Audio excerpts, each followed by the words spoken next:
UKLO 1 year masters. No IELTS required up to 5 years visa. High visa success rate. ఒక్క morning షోతో Telugu cinema చరిత్రను అట్నుంచి తల్లకిందులు చేసిన గొప్ప దర్శక మాంత్రికుడు.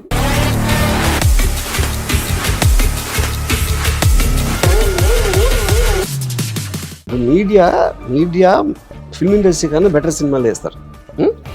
కానీ వాళ్ళకున్న ఒక విచిత్రమైన ఇది ఏంటంటే ఉట్టి ఫస్ట్ హాఫ్ తీస్తారండి, సెకండ్ హాఫ్ ఉండదు. హరీష్ శంకర్ లాంటి డైరెక్టర్ ఆల్రెడీ అక్కడ ఆడిన సినిమా, అందరూ చూసేసిన సినిమాని విత్ ఆల్ ది కాన్ఫిడెన్స్ రవితేజతో మళ్ళీ తను హిట్ కొట్టగలను అని ప్రొడ్యూసర్ని ఒప్పించి మరీ తీసిన సినిమా మిస్టర్ బచ్చన్. అప్పుడు నేనేమన్నానంటే, నువ్వు అసలు రైడ్ అనేది పట్టించుకోకుండా రైడ్ అనే టాపిక్ పక్కన పెట్టేసి నువ్వు మిరపకాయ సీక్వెల్ కాకరకాయని తీసావనుకో, అప్పుడు ఒక విధంగా చూస్తే నువ్వు రైడ్కి అన్యాయం చేసావు అనొచ్చు. కానీ నా ఉద్దేశంలో రైడ్ నీకు అన్యాయం చేసింది. ఇంకోటి, ఇప్పుడు బిగ్ బడ్జెట్స్ ఫిల్మ్స్తో ఇంకొక ప్రాబ్లం ఏమొచ్చిందంటే, ప్రతి ఒక్కడు ఎంత ఎక్కువ ఖర్చు పెడితే నా సినిమాకి అంతమంది వస్తారని ఒక మైండ్ సెట్లో వచ్చారు. అంటే ఇప్పుడు రాజమౌళి వల్ల ఇండస్ట్రీకి మంచి జరిగిందో చెడు జరిగిందో సార్? ఇప్పుడు ఇదేమైందంటే చాలా రివర్స్ ఎఫెక్ట్లో ప్రొడ్యూసర్లు చాలా మంది నాశనం అయిపోయారు రాజమౌళి వల్ల. ఈ కేరళ స్టేట్ ని ఈ హ్యామ కమిటీ అని లైంగిక వేధింపులు ఆడవాళ్ళ మీద అనేది చాలా it is rocking Kerala industry. ఒక అందమైన అమ్మాయి ఆ పక్క వాళ్ళు ఎవరో చెప్తారు, నువ్వైతే స్టార్ అయిపోతావు అని చెప్పి. ఆ అమ్మాయికి తనకున్న ఆ డిజైర్తో వచ్చినప్పుడు ఆ స్టేట్ ఆఫ్ మైండ్ని ఎక్స్ప్లాయిట్ చేయడానికి ఉంటుంది గ్యారంటీగా. క్షణక్షణం సినిమా తీసిన ఒకే ఒక్క రీజన్ నేను శ్రీదేవి గారిని ఇంప్రెస్ చేయడం తీసింది. ఇప్పుడు మీరు సుశాంత్ సింగ్ రాజ్పూత్ చూడండి, 56 రోజుల్లో చెయ్యని ప్రోగ్రెస్ సిబిఐకి అప్పగిచ్చాక 2 రోజుల్లో చేసిందని చెప్పాడు. ఆ 2 రోజులు అయ్యి 2.5 ఏళ్ళైంది ఇప్పటికి. మీ టూలో పార్టిసిపేట్ అయిన యాక్టర్స్ అందరూ వాళ్ళు ఉండరు ఇండస్ట్రీలో. మళ్ళీ లావణ్య లాంటి భార్యలు ఉంటే ఏ మగవాడైనా నా దృష్టిని చచ్చిపోతుంది.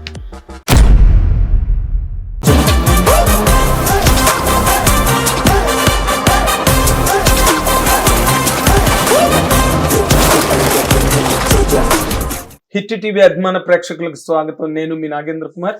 Welcome to my special programme my special touch. 100% I can proudly tell you the guest with us now right now with the Hit TV is an absolutely a supreme guest for the channel today, because ఒక్క morning షోతో Telugu cinema చరిత్రను అట్నుంచి తల్లకిందులు చేసిన గొప్ప దర్శక మాంత్రికుడు and A fantastic friend, philosopher and guide to each and every people in the film industry, who has changed the fate of lot of directors and actors in the film industry. I don't think that you need me to tell you the name, but it is my important thing to tell you that he is none other than Mr. Ram Gopal Verma. He is with us now. Let us welcome him with both the hands. Sir, welcome sir. It's a great privilege for me. ఎప్పుడో print మీడియాలో ఉన్న టైంలో, శివ టైంలో, ఆ టైంలో మిమ్మల్ని interview చేశాను నేను. తర్వాత కొన్నాళ్ళు 1 or 2 times or 2 times to be very honest, ABN Andhrajyothi ఛానల్లో. బట్ 1-to-1 ఇలాగే ఒక జనరల్ పర్సెప్షన్స్ మీద మాట్లాడడం ఇదే first time sir. I love you and I really admire you sir. Sir, I'm feeling like a girl. I'll talk like this only to a girl. Yes, you talk like that. But 100% I love you అనే మాట చాలా largely misunderstood. Yeah, I understand. I'm just darling ఒకటి, I love you ఒకటి. Darling అని మొగాళ్ళు కూడా అనొచ్చు కదా. Yes, of course. But it's misunderstood. Sir, నేను మిమ్మల్ని ఏమి ఇక్కడ ప్రశ్నలు ఏమి లేవు సార్. మిమ్మల్ని ప్రశ్నలు అడిగే అంత ఇది కాదు. ఇన్ జనరల్ గా నాకున్న డౌట్స్ కొన్ని నా జర్నీలో, మీ జర్నీలో నేను చూసినవి, ఇప్పుడు జరుగుతున్నవి. ఆ డౌట్లు మాత్రం అడుగుతాను సార్, మీరు వాటిని క్లారిఫై చేస్తే చాలు. ఇప్పుడు మీరు బాలీవుడ్ నుంచి టాలీవుడ్లో ఒక రికార్డు క్రియేట్ చేసి, ఇక్కడి నుంచి బాలీవుడ్కి వెళ్ళి బాలీవుడ్ని కూడా డామినేట్ చేసి, రామ్ గోపాల్ వర్మ అంటే ఒక షేక్ ట్రెమర్ ఇచ్చిన మీరు, ఈ జర్నీలో వాట్ హ్యావ్ మీరు ఏం నేర్చుకున్నారు సార్ సినిమా ఇండస్ట్రీ నుంచి, మీ సినిమా కెరీర్ నుంచి? Is there anything something special to tell us? See, I think I want to quote Socrates. The more and more I know, I realize that I know nothing. I think that is the only thing I can just copy that line bit by bit. ఎందుకంటే చాలా మందికి ఒక అపోహ ఏముంటుందంటే experience తోటి మీరు better అవుతారు, అంటే ఎక్స్పీరియన్స్ అనేది మీకు యాడ్ చేస్తూ ఉంటుంది అని అనుకుంటారు. But it's not necessary true, because the more experience you have, it is nothing but you're constantly changing your mind. అంతేగాని దాని గ్రోత్ వర్టికల్ గా ఉంటుంది అనేది చాలా అపోహ. మొక్క పెరిగినట్టుగా పెరగదని. యా, అది కరెక్ట్. ఇంకోటి ఏంటంటే ఇప్పుడు మీకు మీ ఎక్స్పీరియన్స్ అనేది ఇప్పుడు మీరు ఒకటి తెలుసు అని అనుకున్నప్పుడు కంప్లీట్ ఆపోజిట్ గా ఇంకోటి ప్రూవ్ అవుతుంది. ఆ ప్రూవ్ అయినప్పుడు మీ అంతవరకు తెలిసిన మొత్తం మటాషే కదా, మొత్తం చదవట్లో పాడేయాలి. సరే ఇది కరెక్ట్ మాట అని దీని మీద మళ్ళీ మనం రీసెర్చ్ చేసి అక్కడికి వెళ్ళాక మళ్ళీ ఇంకోటి ఏదో అడిగి మళ్ళీ ఇది కొలాప్స్ అవుతుంది. So you are actually going up and down, you're not going up. అప్పుడు ఇంక నేర్చుకుంటాం అనేది ఉండదు. అంటే సో ప్రాబబ్లీ ఇప్పుడు నేను శివ తీసినప్పుడు ఒక 35 years పైన అయిపోయింది కదా, ఆ టైంలో నాకు ఎంత తెలుసో ఈ టైంలో కూడా నాకు అంతే తెలుసు అని ఒకలా చెప్పొచ్చు. ఆ టైంలో నాకు ఎంత తెలీదు ఈ టైంలో కూడా నాకు అంతే తెలీదు అని చెప్పొచ్చు. ఇంకోటి ఏంటంటే సినిమా హిట్ టు ఫ్లాప్ అని నేను చాలాసార్లు ఇంటర్వ్యూలో చెప్పాను. హిట్ అనేది యాక్సిడెంట్. అది నేను హిట్స్ అండ్ ఫ్లాప్స్ నాకు అర్థమైంది. ఎందుకంటే that's all part of the game. ఎవరికైనా ఎంత గొప్ప డైరెక్టర్ కైనా, అండ్ లైక్ దట్ మీరు గొప్ప డైరెక్టర్ అయినా మీకు కూడా కొన్ని తప్పలేదు. కానీ బట్ మీరు సినిమా ఇండస్ట్రీకి అంటే గర్వంగా నేను నా కాంట్రిబ్యూషన్ ఇది ఫిల్మ్ ఇండస్ట్రీకి, ఏది బాలీవుడ్ ఆర్ టాలీవుడ్ అని చెప్పాలంటే మీరు ఏం చెప్తారు sir? I feel lot of independent directors అంటే ఒక మోసలాగా ఒక టెంప్లెట్ లాగా చేసే సినిమాల నుంచి ఇలా తీసినా ఆడుతుంది అనేది ఫస్ట్ టైం ఐ థింక్ శివతో ప్రూవ్ అయింది. దానికి ఇన్స్పైర్ అయ్యి చాలా మంది రావటం అనేది I feel happy about that. అంటే ఫర్ ఎగ్జాంపుల్ అంటే ఇప్పుడు ఐఎమ్ టాకింగ్ అబౌట్ 89-90లో శివ వస్తే అప్పుడు పూరి జగన్ నుంచి మొన్న Sandeep also said on TV is most influenced by my అని, లేకపోతే KGF 2 డైరెక్టర్. అంటే వాళ్ళు 2020s లో అంటే నియర్లీ 30 years అయిన తర్వాత కూడా their interest in cinema shaped up from Shiva అనేది డెఫినెట్లీ ఐ ఫీల్. అంత మాత్రం నేను ఆ క్రెడిట్ తీసుకోలేను. ఎందుకు తీసుకోలేనంటే నేను కూడా అలాగే ఇన్ఫ్లుయెన్స్ అయ్యాను. అది గాడ్ ఫాదర్ అవ్వచ్చు. మీరు తెలుగు డైరెక్టర్లకి ఎవరు అవ్వలేదు? అంటే నాకు తెలుగు డైరెక్టర్స్ లో సౌత్ డైరెక్టర్స్ అంటే తెలుగు డైరెక్టర్స్ డెఫినెట్లీ లేదు. కె బాలచందర్ గారు డెఫినెట్లీ ఇన్ఫ్లుయెన్స్. ఆయన ఎర్లీ ఫిల్మ్స్ ఇది కథ కాదు, అంతులేని కాదు. ఇన్ఫాక్ట్ నేను మొన్న ఏదో సందర్భంలో యూట్యూబ్లో ఇది కథ కాదు సినిమా చూసాను కొంతసేపు. ఐ వాజ్ సర్ప్రైజ్ ఎంత అంటే taking short composition, camera movements, editing cuts అన్ని ఆల్మోస్ట్ అన్ని నాలా ఉన్నాయి అనుకున్నా. నాలా ఉన్నాయంటే అక్కడి నుంచి నేను తీసుకున్నా.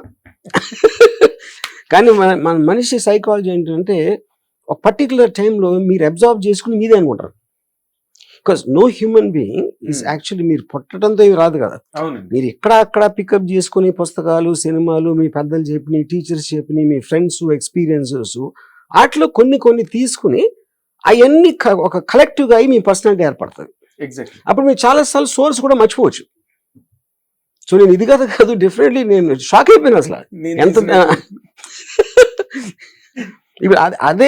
ఇప్పుడు అదే సినిమా అదే టేకింగ్ లో ఇవాళ ఎవరైనా తీసుండే 100% నేను నా మీద నా ఇన్ఫ్లుయెన్స్ తీసుకుని అనుకునేవాడిని. నా అనేది పాయింట్. కానీ నేను ఏం చెప్పాలి, బాలచందర్ ఇన్ఫ్లుయెన్స్ తీసానని చెప్పాలి. అలా చెప్తే ఎగ్జాక్ట్లీ సార్. అంటే తెలుగు డైరెక్టర్స్ లో ఏ ఒక్క డైరెక్టర్ మిమ్మల్ని అంటే రైట్ ఫ్రమ్ కేవీ రెడ్డి గారు, బిఎన్ రెడ్డి గారు, ఇన్ని క్లాసిక్స్ వచ్చాయి సినిమా అక్కడ దానికి డిఫరెన్స్ ఏంటంటే ఇప్పుడు ఫస్ట్ ఆఫ్ ఆల్ డైరెక్టర్ అనేది దానికి మనం ఒక ఏంటి డైరెక్టర్ అనేది ఒక డెఫినేషన్ ఉంది అనుకోండి. మీకు ఒక స్క్రిప్ట్ ఉంటుంది. ఆ స్క్రిప్ట్ లో మీరు యాక్టర్స్ పర్ఫామ్ చేస్తారు, మీరు కెమెరా ఎక్కడ పెడితే ఎడిటింగ్ లో దాన్ని తీసుకొచ్చి ఒక emotional impact, that is what a director does. కానీ true definition of a director in the auteur theory, మీ పర్సనాలిటీ స్టాంప్ ఉండాలి దాంట్లో. ఆ చెప్పే విధంలో, ఆ క్యారెక్టర్ క్రియేట్ చేయడంలో కానీ ఎక్కడో మీ పర్సనాలిటీ అనేది రిఫ్లెక్ట్ అయితే అది మీకు ఒక స్టాండ్ అవుట్ కింద ఉంటుంది. ఎగ్జాక్ట్లీ. అది నేను వాళ్ళు సూపర్ హిట్లు తీసి ఉండొచ్చు, but I don't think that directors, ఏది నా డెఫినేషన్ ఆడియర్ థియరీ ఆఫ్ దాంట్లో పెడితే ఆల్ఫ్రెడ్ హిచ్కాక్ అది, స్టీవెన్ స్పీల్బర్గ్ అది, జేమ్స్ కెమెరన్ కూడా కాదు. ఎందుకంటే James Cameron extraordinary visuals create చేసి దాంట్లో నుంచి ఒక మీకు అబ్బురుపరిచే ఇది మాట అద్భుతం చూడటానికి అది అని టేస్ట్ బట్ ఇప్పుడు స్పీల్బర్గ్ ఉన్నాడు అనుకోండి, మామూలు చిన్న కార్లో ఒక చిన్న క్లోజప్ ఆఫ్ జురాసిక్ పార్క్ లో ఒక వాటర్ గ్లాస్ అది డైనోసార్ ని చూపించే ముందు జస్ట్ ఒక చిన్న సౌండ్ వచ్చి ఆ వాటర్ కొంచెం కదులుతూ ఉంటది ఆ థంప్ కి. That is for me directorial genius touch Jaws లో కూడా. సో కెమెరాని కథ చెప్పటానికి, కెమెరా అనేది క్యాప్చర్ చేయడానికి విజువల్ ని దాన్ని ఒక నేరేటివ్ ఎలిమెంట్ గా యూజ్ చేయడంలో డైరెక్టర్ గొప్పతనం ఉంటుంది. That is what I believe. But అప్పుడేంటి మీకు కేవీ రెడ్డి గారు కానీ వినయ్ రెడ్డి గారు కానీ వాళ్ళకు డైలాగ్ ఉంటుంది, యాక్టర్స్ అది just very very template form లో షూట్ చేస్తారు. సైషన్ షాట్, ఈ shot, this nothing for you to discuss. ఏది మీరు కేవీ ఆ సినిమాలు ఎప్పుడు మీరు డైలాగ్ గురించో పాట గురించో దాని గురించి మాట్లాడతారు కానీ you don't talk about shorts. Exactly sir, which is what you do with Spielberg or Alfred Hitchcock. అది నేను చెప్పేది. అంటే ఇప్పుడు ఎవరికైనా నాకు కేవీ రెడ్డి గారు అనేది లెజెండ్ కాబట్టి కేవీ రెడ్డి గారు డైరెక్టర్ కాదు అంటే ఏంటి అని అనిపిస్తుంది. That is not my intention. దాని putting together also it requires something, but director specific technique for me is about using the camera as a substitute to his own personality. Yeah, great sir, really. And a recordable sentence this is about cinema and about the evolution of cinema lo. This is wonderful sentence, really. We can put it on a wall in any cinema office. ఇప్పుడు for example నేను శివ తీసినప్పుడు నేను అసలు కథ చెప్పలేదు. చాలా మంది first of all శివలో అంత కథ లేదు to start with, very simple story. అది నేనేంటి కాలేజ్ చూపిస్తే క్రేన్ అలా కిందకు వచ్చి ప్యాన్ చేస్తే ఒక టైర్ ఒకటి దిగాడు, ఆ రోడ్ క్రాస్ చేసాడు, ఈ ఇంటర్ కట్, ఇది ఇలా నేను షార్ట్లు డిస్క్రైబ్ చేసినందుకు నాకు అనుకున్న స్టూడెంట్స్కి అంత ఒక ట్రస్ట్ వచ్చేసింది నా మీద. అంటే ఈ నోస్ సినిమా అనే ఫీలింగ్ వచ్చింది వాళ్ళకి. ఫస్ట్ నా కథ నచ్చిందని ఎవరు వాళ్ళు they couldn't believe that nobody ever narrated story in shorts. అది కూడా ఉట్టు ఓపెనింగ్ సీన్ ఒకటి చెప్పినాను. నాకు ఇంకా గుర్తుంది, సురేంద్ర కాంటికి అని రోడ్ నెంబర్ 14 ఒక రెస్టారెంట్ ఉండేది. అక్కడ నేను మధ్యాహ్నం నేను శివ ఓపెనింగ్ సీన్ చెప్తే సురేంద్ర ఎక్సైట్మెంట్ తో లీక్స్ చేతులు పట్టేసి and he decided to do the film at that time.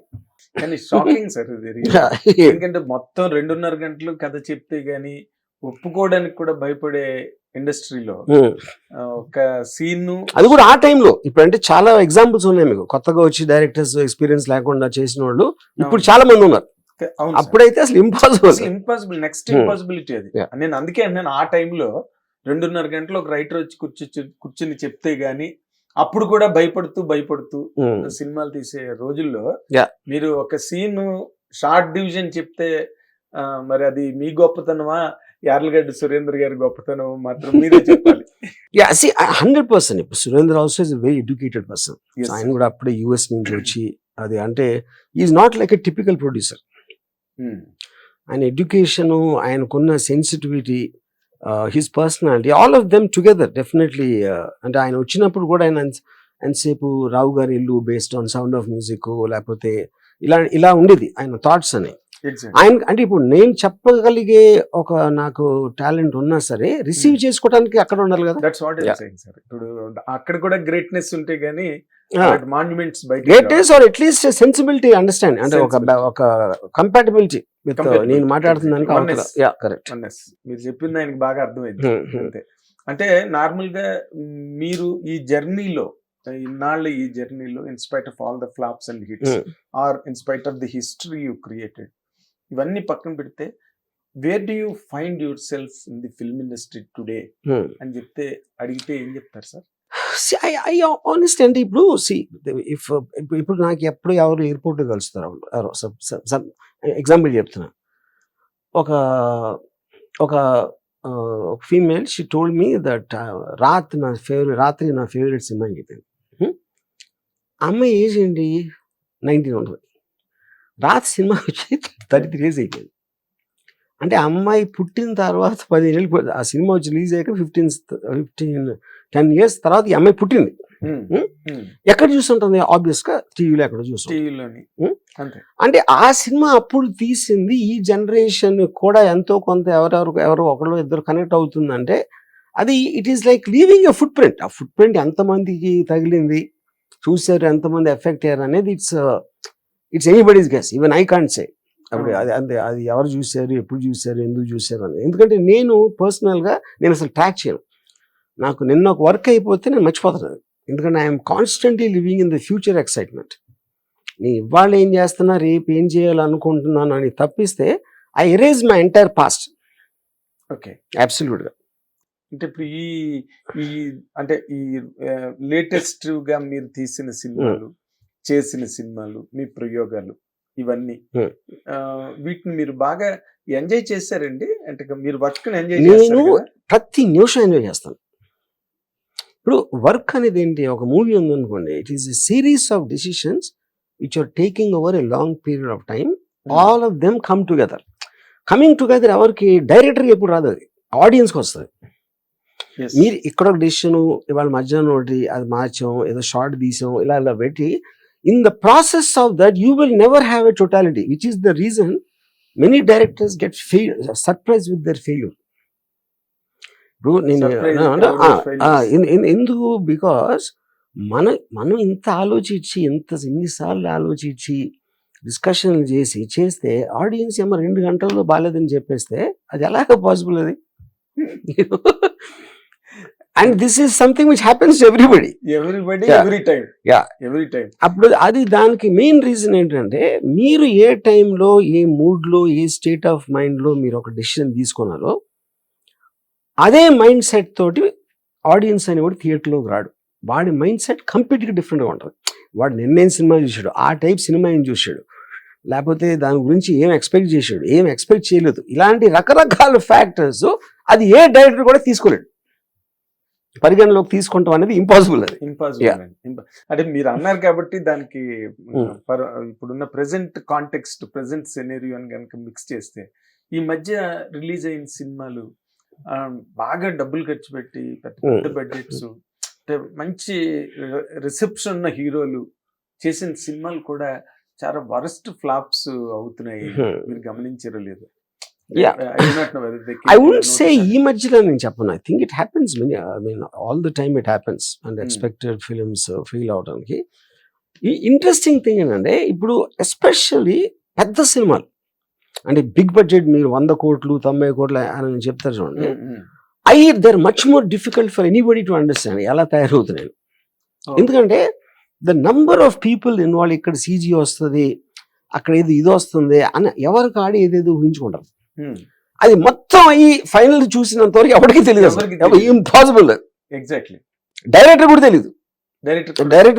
ఎందుకు తెలియదు అంటే డైరెక్టర్ కూడా సీన్ కన్సీవ్ చేసినప్పుడే తను ఆల్రెడీ ఎక్సైట్ అయిపోయాడు. దాని తర్వాత సీన్ తీస్తున్నప్పుడు యాక్టర్ భలే చేసాడని చప్పట్లు కొట్టేసి ఒకరినొకరు భుజాలు జరిగి ఉంటారు, అది కూడా ఎక్సైట్ అయ్యాడు. అది థియేటర్లో పండదు. ఎందుకు పండదు అంటే అదే అని చెప్తున్నా, ఇతను అనుకున్నప్పుడు. ఇప్పుడు ఒక ఎగ్జాంపుల్ చెప్తాను. మణిరత్నం రావణ్ అని సినిమా తీశారు. దాంట్లో ఈ క్యారెక్టరు, అంటే నేను హిందీ సినిమా చెప్తున్నా, అది తెలుగులో ఎవరు చేశారు గుర్తులేదు, అభిషేక్ బచ్చన్ ఎలా అంటూ ఉంటాడు. అది థియేటర్లో చూస్తూ ఉంటే ఎందుకు తలుగుతాడు అని ఎవరు కాదు, అందరూ మొహమ్మలు చూసుకుంటారు థియేటర్లో అది చేసినప్పుడు. అలా నేను బయటకు వచ్చి అభిషేక్ని ఫోన్ చేసి అడిగాను, ఏంటి Abhishek, wire you shaking your head అంటే, మణిరత్నం అభిషేక్ ఆఫీస్లో డిస్కషన్ చేస్తున్నప్పుడు రావణాసుడికి 10 తలలు ఉంటాయి, కానీ ఫిజికల్గా మీరు కాంటెంపరీ దాంట్లో తీశారు కాబట్టి మీకు 10 తలలు ఉండలేవు. అప్పుడు 10 ఆలోచనలు ఉంటాయి ఒకేసారి. ఆ 10 ఆలోచనలు ఉంటే అన్నిటినీ విధులిచ్చేసుకుని ఒక డెసిషన్ వస్తాడంట. అది వాళ్ళిద్దరు అనుకున్నారు, అది ఆడియన్స్కి చెప్పలా. ఇప్పుడు మణిరత్నం అంత సీనియర్ డైరెక్టరు, అభిషేక్ లాంటి యాక్టరు, వాళ్ళ మిస్టేక్ చేశారంటే మనకి ఫూలిష్ అనిపిస్తుంది. కానీ ఇది ఒక ఎగ్జాంపుల్ చెప్పాను నేను. అప్పుడు మీరు అనుకున్నది అవతలోడు పర్సీవ్ చేయడానికి. ఇప్పుడు ఫర్ ఎగ్జాంపుల్ జాము రాత్రి సాంగ్ ఉంది క్షణక్షణంలో, ఇందాకలంతా మీరు రాకముందు అదే పాడుకున్నారు. ఆ పాట అది క్షణక్షణం చాలా పెద్ద ఫ్లాప్ రిలీజ్ అయినప్పుడు. ఓకే, ఒక డిస్ట్రిబ్యూటరు, నైజాం డిస్ట్రిబ్యూటర్ ఒక అతను, మన ప్రొడ్యూసర్ తోటి అది ఒక నేషనల్ ఫేమ్ శ్రీదేవిని పెట్టుకుని ఒక్క డ్రెస్ వేసి కూర్చోబెట్టి పాడిస్తాడని ఎంత పొగరండి ఆడికి అని నన్ను బూతులు తిట్టాడు. నాకు నిజం అనిపించింది. ఇది మీరు ఆ పాయింట్ ఆఫ్ వ్యూలో చూస్తే అది కరెక్ట్ అనిపించింది. అప్పుడు ఒక ఫేమస్ జర్నలిస్ట్ అంటే మీరు ఆ రోజు ఫోన్లో మాట్లాడతా మీరు అసలు కూర్చోబెట్టి అసలు కదపకుండా ముఖ కలవలతో పాడించారని ఎంతో గొప్పగా ఉన్నారు. ఇప్పుడు మీరు ఉన్నారు, డిస్ట్రిబ్యూటర్ ఉన్నాడు, మీ ఇద్దరు ఎవరు ఆడియన్స్ అనుకోవాలి నేను. అది పాయింట్. సో ఇప్పుడు నేనేం చేశాను, నేను అసలు ఎందుకు తీసాను చెప్తాను. అది క్షణక్షణం సినిమా తీసిన ఒకే ఒక్క రీజన్, నేను శ్రీదేవి గారిని ఇంప్రెస్ చేయడం తీసాను. శ్రీదేవి గారిని ఇంప్రెస్ చేయటం నా దర్శకత్వ చాకచక్యంతో అదొక్కటే నా మోటివ్, ఇంకేమీ ఆలోచించలేదు దాని గురించి. అప్పుడు శ్రీదేవి గారు ఏంటంటే ఆ టైంలో she put on little weight and ఆవిడ ఎక్స్పోజింగ్ అన్ని చేయట్లేదు. ఇప్పుడు నేను మాస్టర్ జీ లేకపోతే అంతకు ముందు సినిమాల్లో షీ వాజ్ హిమ్మత్ వాలా సినిమాలు చాలా ఎక్స్పోజింగ్ చేశారు. నా ఉద్దేశం అలా తీయాలని. కానీ ఎప్పుడైతే ఆవిడ ఇలాంటివి వెయిట్ పుట్ ఆన్ చేశానండి, ఆ డ్రెస్సులు వేస్తే నాకు బాగుండదు అది ఇది అని చెప్తే, ఇంకా అప్పుడు నేను అది చూపెట్టలేనప్పుడు ఉట్టి మొహ యూజ్ చేసి ఏం చేద్దాం అని ఐడియా వచ్చింది. శ్రీదేవి గారి మొహాన్ని దాంట్లో ఉన్న ఎక్స్ప్రెషన్స్ ఉన్న సటిలిటీస్ నువాన్సెస్ అనేది చేయటానికి మొత్తం క్లోజప్స్ లో చేయడానికి వాళ్ళిద్దరిని కూర్చోబెట్టేసి శ్రీదేవి క్లోజప్ మీద పెట్టాను. కానీ అది మీరు అంటున్నారు.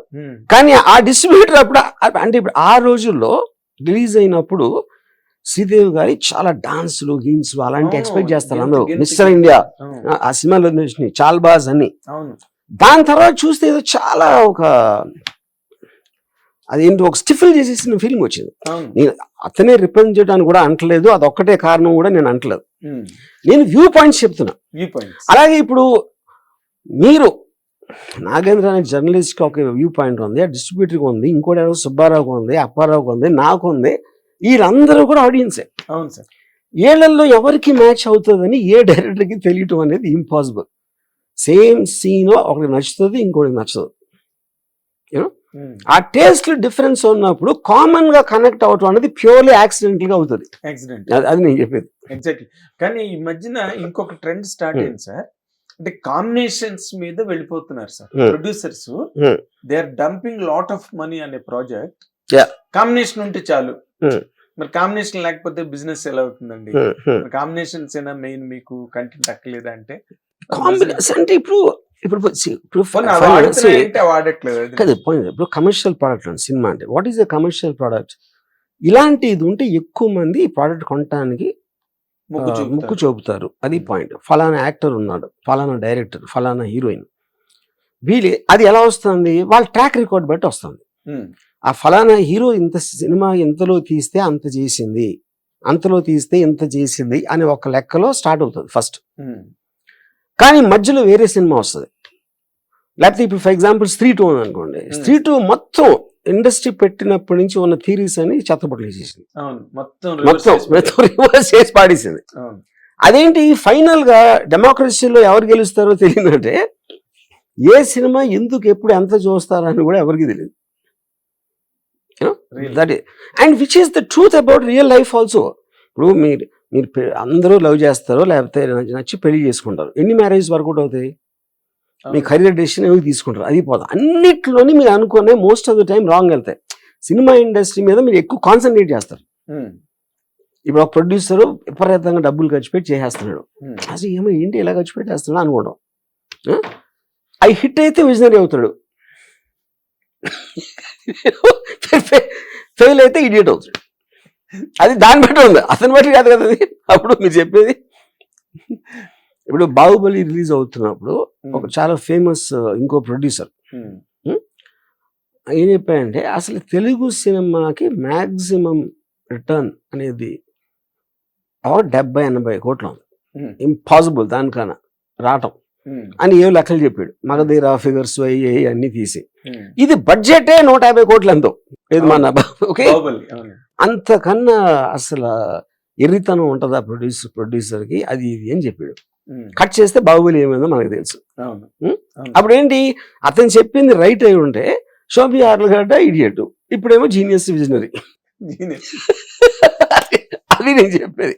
ఒక ఫిల్మ్ క్యారెక్టర్ ని మార్చేసింది. అంతే కదా, అంతే ఒక రిజల్ట్.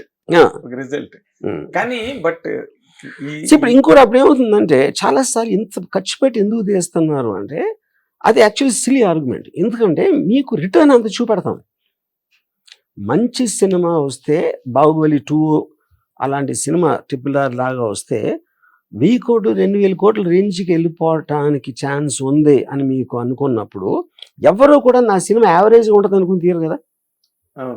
ఎవరో కూడా నా సినిమా ఓకే అని తీరు, బ్రహ్మాండంగా ఉంది అనుకుంటేనే తీస్తారు. లేకపోతే ఎందుకు తీస్తారు సినిమా? ఎందుకు తీస్తారు? ఆ టైంలో వాళ్ళు అనుకున్నారు, ఆడియన్స్ అనుకోలేదు. కానీ అది ఎప్పుడు తెలుస్తుంది? రిలీజ్ అయితే తెలుస్తుంది. అప్పుడు ఎలా పాసిబిలిటీ చెప్పండి. అంటే ఇప్పుడు మీడియా సో అప్పుడు ఏమవుతుందంటే ఇప్పుడు సపోజ్ హీరో రెమ్యూనరేషన్ అనేది అన్క్వశ్చనబుల్. ఎందుకంటే తన ఫేస్ చూసి టికెట్ కొంటున్నారు ఆడియన్స్.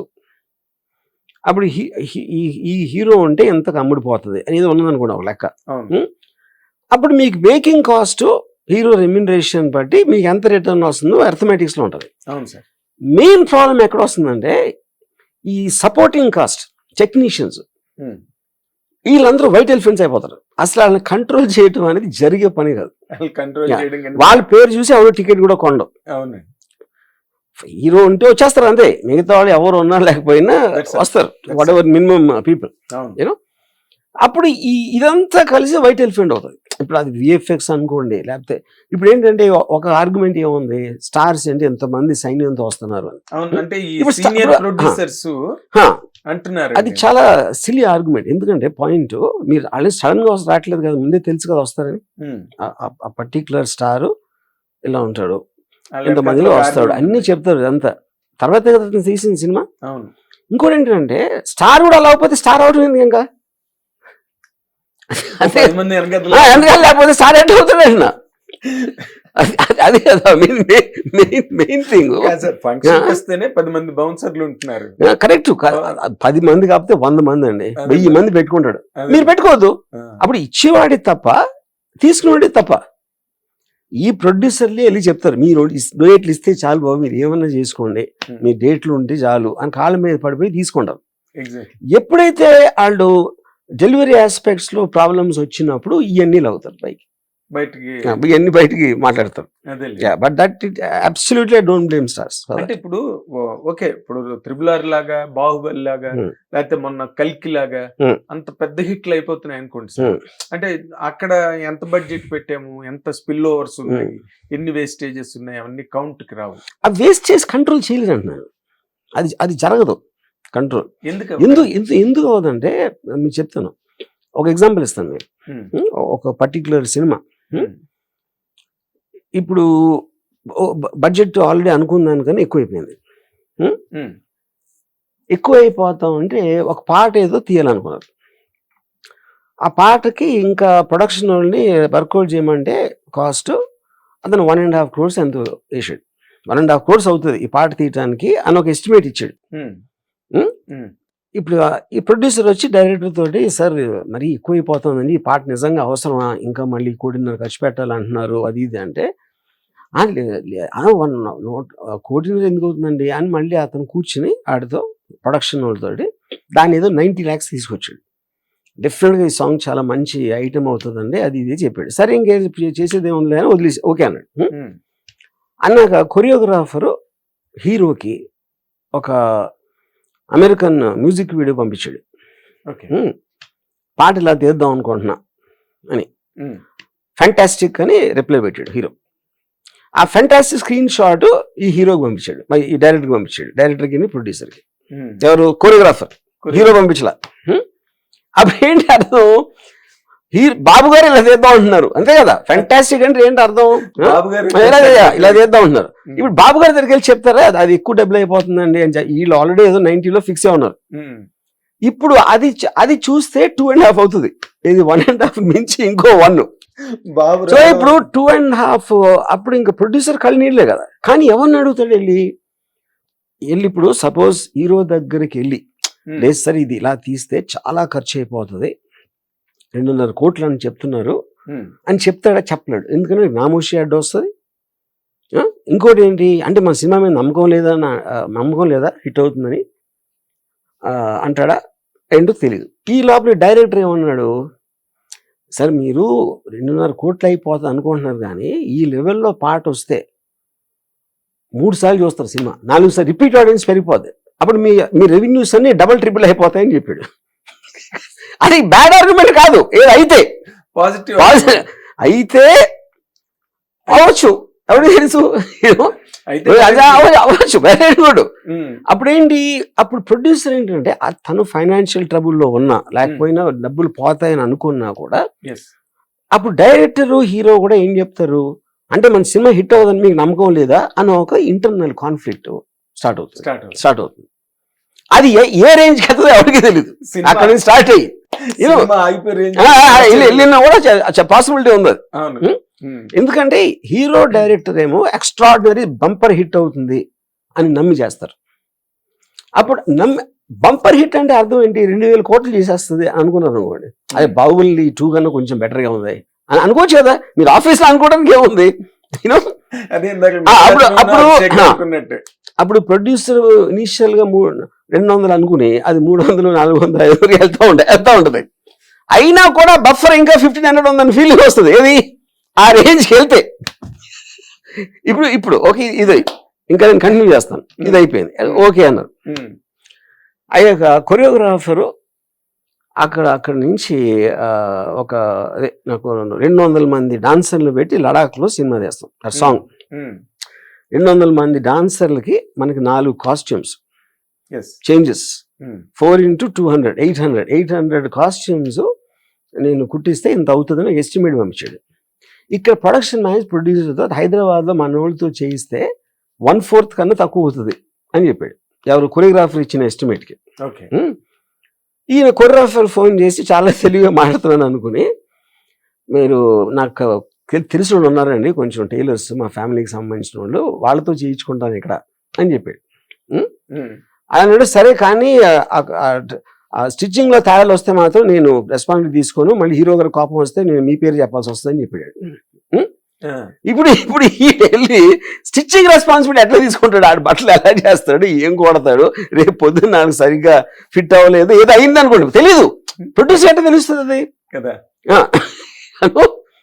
అది ఏమో అయితే లేదని మీరే చేసుకోండి అని చెప్పాడు. అయిపోయింది. డేట్ దగ్గరికి వచ్చేస్తుంది. ఇక్కడ డాన్సర్లు లేరు, డాన్సర్లు ఎక్కువ మంది ఏమంటారు దాన్ని దొరకట్లేదు, 200 మంది. కొంతమంది బాంబే నుంచి తీసుకోవాలి, బాంబే నుంచి తీసుకుని కొంచెం ఫ్రంట్లో పెట్టుకోవడానికి తెల్లగా అందంగా పొడుగ్గా ఉన్నవాళ్ళు కావాలి. ఇది అదని చెప్పి 50 మంది స్పెషల్ ఇంకొకళ్ళు డాన్సర్లు అనేది తీసుకుని మొత్తానికి అందరూ వెళ్ళిరండి. వాళ్ళందరూ ఫ్లైట్లో ట్రావెల్ అవుతారు. ఎవరు 50 డాన్సర్స్, వాళ్ళు మోడల్ డాన్సర్స్. వాళ్ళకి మంచి 2 స్టార్ హోటల్, మినిమం 2 స్టార్ హోటల్లో పెట్టాలి వాళ్ళని. అక్కడికి వెళ్ళాక ఇదంతా చేసి ఫైనల్గా పాట తీసే టైంకి అందరూ మర్చిపోయింది ఏంటంటే అక్కడ లో ఆక్సిజన్, ఇంతమందికి వాళ్ళు ప్రికాషన్స్ తీసుకోవాలి. లో లెవెల్ ఆక్సిజన్ ఉంటుంది కదా లదాఖ్లో, సగం మంది పడిపోయారు యూనిట్లో.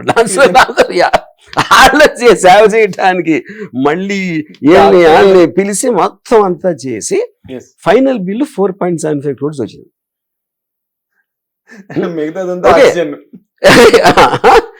ఇప్పుడు నేను అడిగే క్వశ్చన్ ఏంటంటే ఎవరు కంట్రోల్ చేస్తారు చెప్పండి? అంటే ప్రొడ్యూసర్ ఎలా చేయగలుగుతాడు దీని కంట్రోల్? ఆపేస్తాడా సినిమా మధ్యలో? హీరోకి తెలుసు కూడా ఉండదు. హీరోకి అసలు 4.75 crores అవుతా 2 crores తెలియదు. తన డబ్బులు తీసుకుని తన పని తను చేస్తున్నాడు, బాగుందన్నాడు అంతే అంతే. నిజంగా అతను జెన్యూన్ ఒపీనియన్ కూడా అది. ఇప్పుడు కొరియోగ్రాఫీ నేను వాళ్ళని తప్పట్లేదు. ఎనీ బిజినెస్ లో మీకు ఛాన్స్ వచ్చినప్పుడు మీరు అడ్వాంటేజ్ తీసుకోవడానికి చూస్తారు. కొరియోగ్రాఫర్ కూడా చాలా పేరు ఉంటాడు, వాడికి ఏదో సెట్టింగ్ ఉంటుంది. నీకు ఎంత బిజినెస్ చేస్తున్నా, నాకు ఎంత కమిషన్ ఇచ్చిన, ఎందుకు తప్పది? మొత్తం బిజినెస్ అంతా అలాగే కదా నడిచేది ఎక్కడైనా సరే. అప్పుడు మీరు చెప్పాలి, అలా అయితే ఒప్పుకోను, నేనే ఛాన్స్ తీసుకుంటాను. మీరు ఆ చెప్పలేనప్పుడు మీరు ఆబ్వియస్లీ ఇయ్యాలి కదా, ఇచ్చేయాలి. అది. సో అప్పుడు డైరెక్టర్ చాలా పెద్ద హిట్ అవుతుంది, ఇది మనం ఖర్చు పెట్టింది మళ్ళీ వచ్చేస్తుంది అనుకుంటాం తప్పలేదు కదా. ఏ డైరెక్టర్ అయినా సూపర్ హిట్ అవుతుంది అనుకుంటాడు కదా. అందుకే కదా అదే కదా. సో అప్పుడు ఇందులో ఎవరి తప్పు లేదు, కానీ ఎవరు కంట్రోల్ లేరు అంటున్నా. మీకు అది నేను చెప్పాను. మీరు ఇక్కడ చిన్న మాట, హరీష్ శంకర్ లాంటి director I will bring that topic directly. Harish Shankar లాంటి డైరెక్టర్ ఆల్రెడీ అక్కడ ఆడే సినిమా, అందరూ చూసేసిన సినిమాని విత్ ఆల్ ది కాన్ఫిడెన్స్ రవితేజతో మళ్ళీ తను హిట్ కొట్టగలను అని ప్రొడ్యూసర్ ఒప్పించి మరీ తీసిన సినిమా మిస్టర్ బచ్చన్. ఫైనల్ గా వచ్చేసరికి ఏమైంది, it ended up as a disaster. అంటే మీరు అన్నదానికి చెప్తున్నాను, ఎవ్రీబడి అంటే నేను I don't want to talk specific about the project అండి. కాకపోతే ఇక్కడ పాయింట్ ఏంటంటే, ఇప్పుడు ఏ డైరెక్టర్ కూడా కావాలని ఫ్లాప్ తీయడు కదా. వన్. ఇంకోటి, ఇప్పుడు బిగ్ బడ్జెట్ ఫిల్మ్స్ తో ఇంకొక ప్రాబ్లం ఏమొచ్చిందంటే, ప్రతి ఒక్కడు ఎంత ఎక్కువ ఖర్చు పెడితే నా సినిమాకి అంతమంది వస్తారని ఒక మైండ్ సెట్ లోకి వచ్చారు. ఈ పాన్ ఇండియా అన్నది ఒకటి, అదొకటి. అదే ఇప్పుడు ఎందుకు అది కూడా తప్పేందుకు. ఇప్పుడు కార్తికేయ 2 ఆడేసి మన తెలుగు డబ్బింగ్ సినిమాలు బాహుబలి అప్పర్ లిమిట్ అనుకోండి, కార్తికేయ ఆడేసి కన్నడ సినిమా కాంతార ఆడేస్తే మీరు కూడా ఎందుకు అనుకోరు పాన్ ఇండియా అని? ఎందుకు అనుకోకూడదు అంటున్నా. ఎందుకు అనుకో, అది అందరూ తప్పేం లేదు కదా. హిట్ అవుతుందా లేదా అది వేరు, అందరూ అవుతుంది అనుకునే వెళ్తారు. అవునండి. దీనికి సో ఇప్పుడు ఇక్కడ ప్రాబ్లం ఏంటంటే, ఇప్పుడు అనుకుని తీరు. కాకపోతే ఏమవుతుందంటే, మీరు డెసిషన్ చెప్పాను కదా, ఏ రోజైతే మీరు డెసిషన్ తీసుకుంటారో. నేను ఊరికని హరీష్ తోటి నేను అన్నాను సరదాగా, ఇప్పుడు పాజిటివ్ పాయింట్స్ అన్నీ ఏంటి, హీరోయిన్ చాలా బాగుంది, నువ్వు టేకింగ్ బాగుంది, పాటలు బాగున్నాయి, ఇది బాగుంది. రైడ్ అనేది సరిగ్గా దానికి ఇంజస్టిస్ చేశారని విన్నా, నేను చూడలేదు సినిమా. రైడ్ అనే సినిమాకి జరిగింది. అప్పుడు ఒక విధంగా చూస్తే నువ్వు రైడ్కి అన్యాయం చేసావు అనొచ్చు, కానీ నా ఉద్దేశంలో రైడ్ నీకు అన్యాయం చేసింది. ఎందుకంటే కాదు, నా పాయింట్ ఏంటంటే, ఇప్పుడు తను సూపర్ హిట్ సర్దార్ గబ్బర్ సింగ్ తీసాడు, దాంట్లో కూడా తను ఏం మార్చాడు దబాంగ్ నుంచి. కానీ సర్దార్ గబ్బర్ సింగ్ దాంట్లో కూడా మార్చాడు దబాంగ్ నుంచి. కానీ అక్కడ అది మసాలా ఫిల్మ్, ఇది మసాలా ఫిల్మ్, దాంట్లో ఏదో అయిపోయింది. అప్పుడు నేనేమన్నానంటే, నువ్వు అసలు రైడ్ అనేది పట్టించుకోకుండా, రైడ్ అనే టాపిక్ పక్కన పెట్టేసి నువ్వు మిరపకాయ సీక్వెల్ కాకరకాయని తీసావు అనుకో, ఇదే హీరోయిన్ అదే రవితేజ అన్ని ఫుల్ ఎంటర్టైన్మెంట్ మసాలా ఉంటే chances of that being a hit or more than this అని చెప్పా. కానీ తను ఏ రోజైతే సినిమా స్టార్ట్ అవ్వక ముందు నాకు చెప్తే, నేను ఇలా చెప్తే తనకి ఇంకా ఒక ఇది ఉంది అని అప్పుడు అనుకున్నాడు. అంటే దానివల్ల నేను ఎక్స్పర్ట్ అని కాదు, నేను అలాంటి మిస్టేక్స్ చాలా హరీష్ కన్నా చాలా ఎక్కువ చేశాను. సో ఇక్కడ మెయిన్ పాయింట్ ఏంటంటే, మీరు ఏ రోజైతే ఆ డిసిషన్ తీసుకున్నారో, fundamental origin of the picture లో ఉంటుంది మిస్టేక్ ఎప్పుడైనా, కానీ అప్పుడే మిస్టేక్ అని తెలియదు. విశ్వప్రసాద్ గారు నా ఇంటర్వ్యూలో అదే చెప్పారు. ఏం చెప్పారంటే, అసలు బిగినింగ్ లోనే మిస్టేక్ జరిగిందండి అని చెప్పి ఆయన అడ్మిటెడ్ దట్. అక్కడ ప్రాబ్లం ఏంటంటే, బిగినింగ్ లో మిస్టేక్ అని తెలిస్తే చేయదు కదా, కానీ అప్పుడు తెలియదు. అది చెప్పింది నేను, అప్పుడు తెలియదు సార్. అంటే ఇందులోని హీరో అనే ఒక ఆస్పెక్ట్ ని కొంతమంది technicians, whether you call him a fight master or a choreographer or art director, whoever, వాళ్ళు హీరో అనే ఒక పాయింట్ ని కార్డుగా వాడుతున్నారా ప్రొడ్యూసర్స్ మీద? బట్ ప్రొడ్యూసర్స్ కి ఎక్కడ మరి everybody tries to exploit. A business లో అయినా మీరు మీకున్న అవసరం బట్టి, మీకున్న మెంటల్ స్టేట్ బట్టి వాళ్ళు ఆపర్చునిటీ తీసుకుంటారు. అది హ్యూమన్ నేచర్, అందులో ఏమీ తప్పలేదు.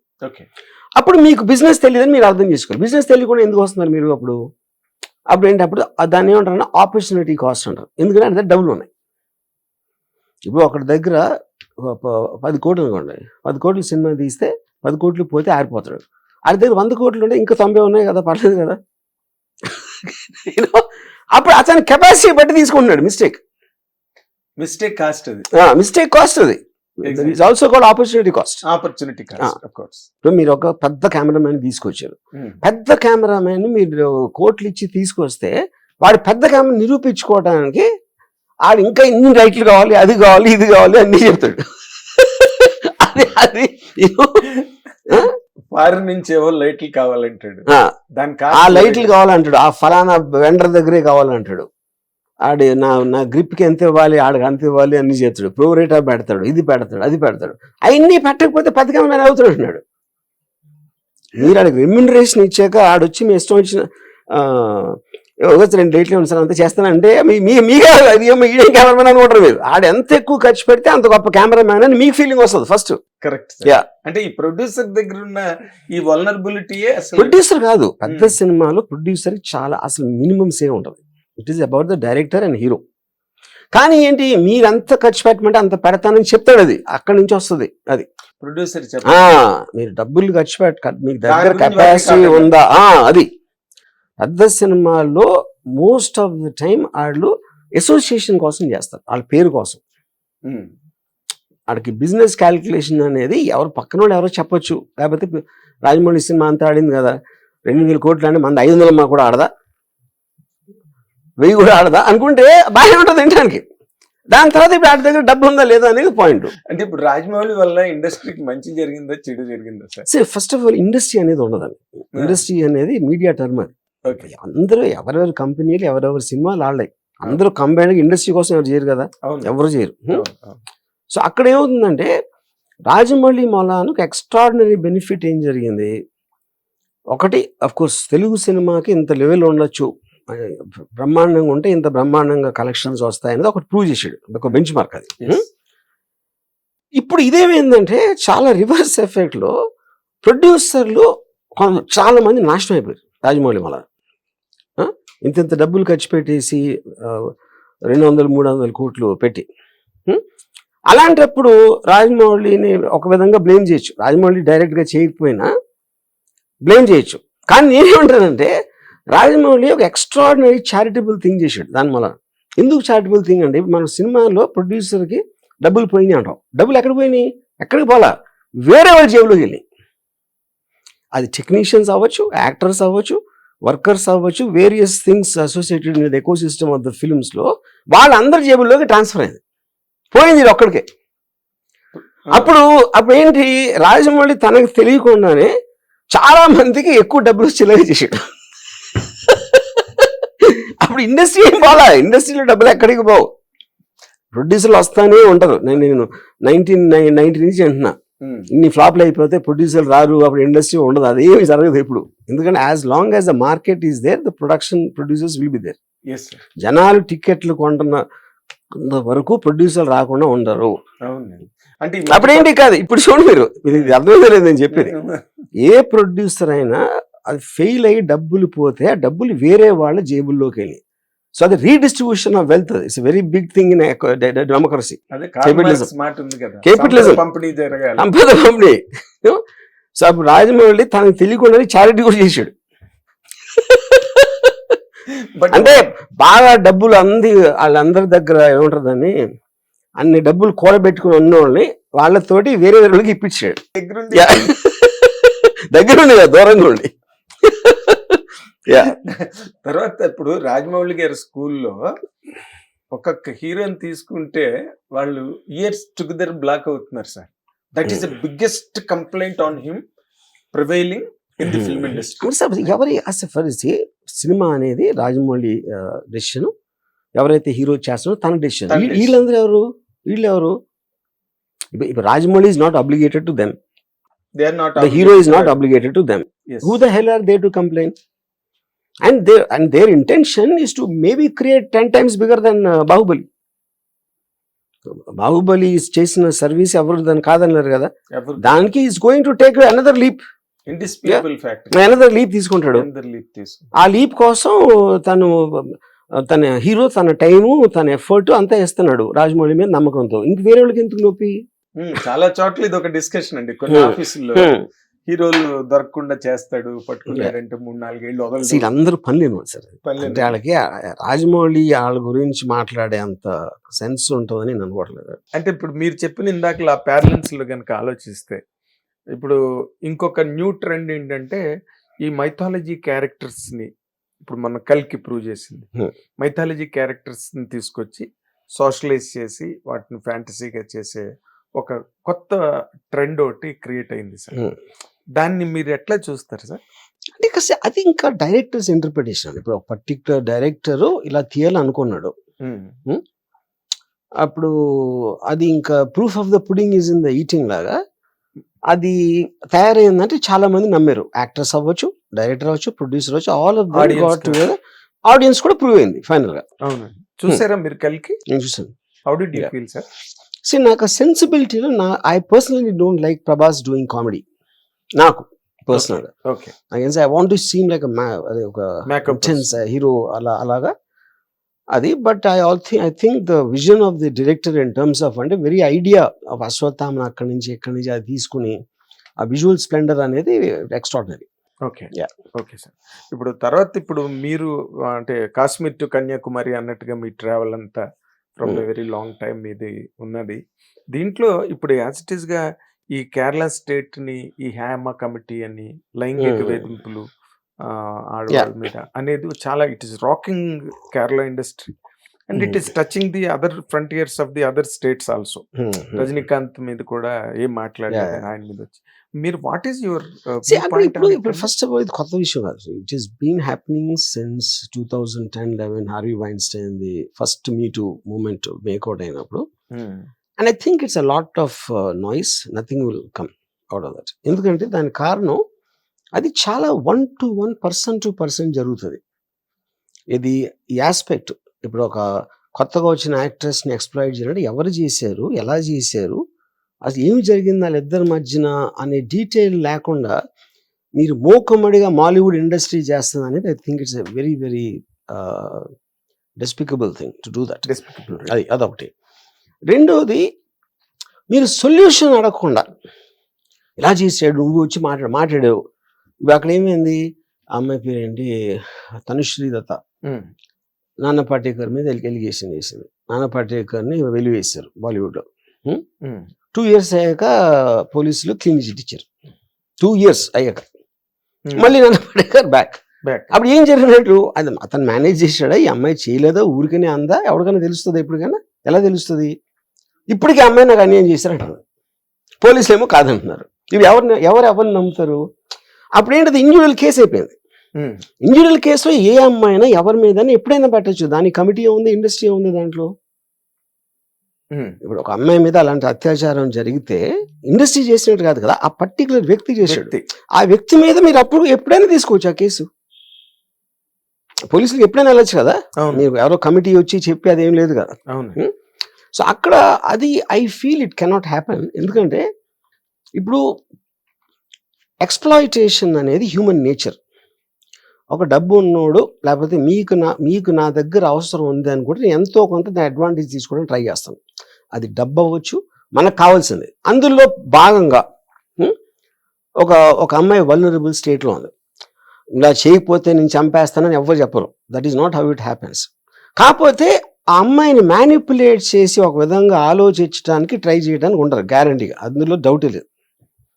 ఫిల్మ్ ఇండస్ట్రీలో ఎక్కువ ఎందుకు ఉంటారంటే ఫిల్మ్ ఇండస్ట్రీకి అట్రాక్ట్ అయ్యే వాళ్ళు ఎక్కువ మంది ఉంటారు.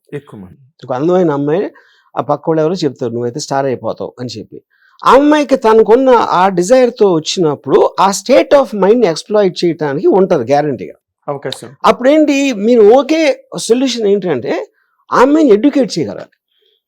ఎడ్యుకేషన్ అంటే ఇలా జరుగుతుంది, ఇండస్ట్రీ అనేది ఇలా ఉంటుంది ముందే ఆ అమ్మాయికి ఇండక్షన్ ప్రాబ్లం లాగా చెప్పగలిగితే, లేకపోతే ఆ అమ్మాయి కూడా తెలియదు కదా.